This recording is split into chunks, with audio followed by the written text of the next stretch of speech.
এই পোস্টগুলো কিভাবে বানছে বা কিভাবে কাস্টিংটা করতেছে, এই ধরনের ভিডিওগুলো আমি আপনাদের কাছে নিয়ে আসি যাতে আপনারা ভালো করে দেখতে পারেন, বুঝতে পারেন।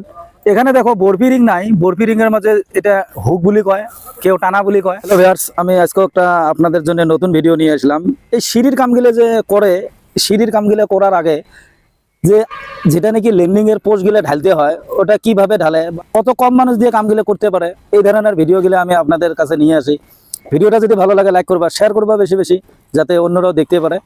কেউ যদি নতুন চ্যানেলে এসে থাকেন, চ্যানেলটা সাবস্ক্রাইব করে নেবা, কারণ এই ধরনের নতুন নতুন টিক নিয়ে আমি প্রত্যেকদিনের ভিডিওগুলো আপনাদেরকে দেখে থাকি। যেমন নাকি এটা সিঁড়ির কাম, এই যে সিঁড়িটা আমার এখান থেকে এইদিকে যাব, সিঁড়িটা এটার সিঁড়ির রডগিরা ফাঁসে দেওয়া হয়েছে। আর এই সিঁড়িটা নর্মাল সিঁড়ি হবো, কারণ এটা আপনারা বহুতবার আমি দেখাইছি যে সিঁড়ির রডগুলো আপনারা আগে ফাঁসে রাখবা।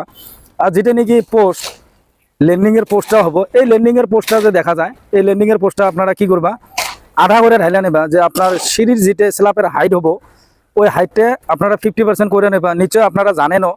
আর এখানে আমার স্ট্যাটার গোটা ঢালা হয়েছে, এখানে মাটি ফিলিং করতেছি। মাটিতে দেওয়া হলে আমি এখানে পোস্টগুলো ঢালতে পারি। আর এখানে ছোট করে বোর্ড বানানো হয়েছে, যেহেতু মশলাগুলো বানা লাগে। তো এই ধরনের কামগুলো আমি আপনাদেরকে দেখে থেকে আপনারা নিশ্চয়ই ভালো করে বুঝতে পারেন।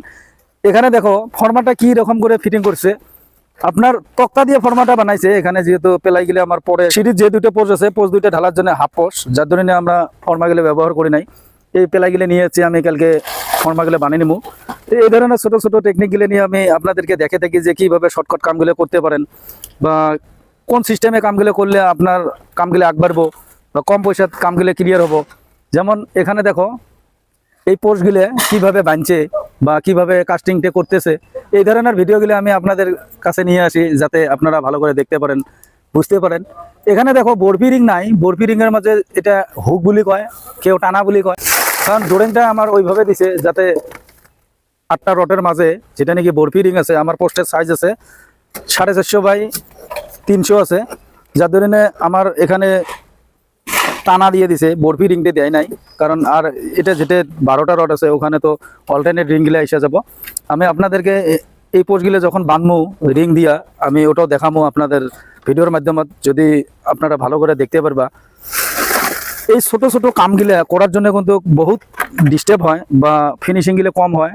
যেভাবে ফিনিশিংগুলো হইব আমি ওইভাবে নিয়ে আসি, ভিডিওগুলো দেখাই আপনাদেরকে যে কী সিস্টেমে কামগুলো করলে কামগুলো পারফেক্ট হবো। এই ধরনের নতুন নতুন টিকগুলো আমি আপনাদের মাঝে নিয়ে আসি, আপনারা নিশ্চয়ই ফলো করতে পারেন, অসুবিধা নাই।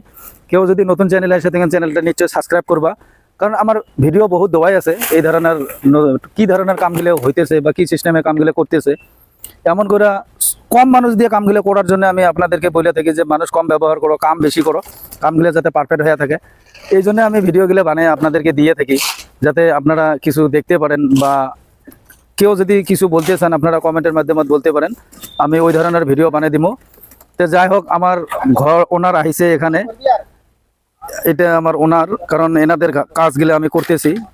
এনারা এখানে সাইটে আসে মাঝে মাঝে কাজগুলো কিভাবে করতেছে কিভাবে না করতেছে দেখে। আমার ইঞ্জিনিয়ারও আহে মাঝে মাঝে। এই ধরনের কাজগুলো আমি কইরা থেকে আপনাদের কাছে দেই।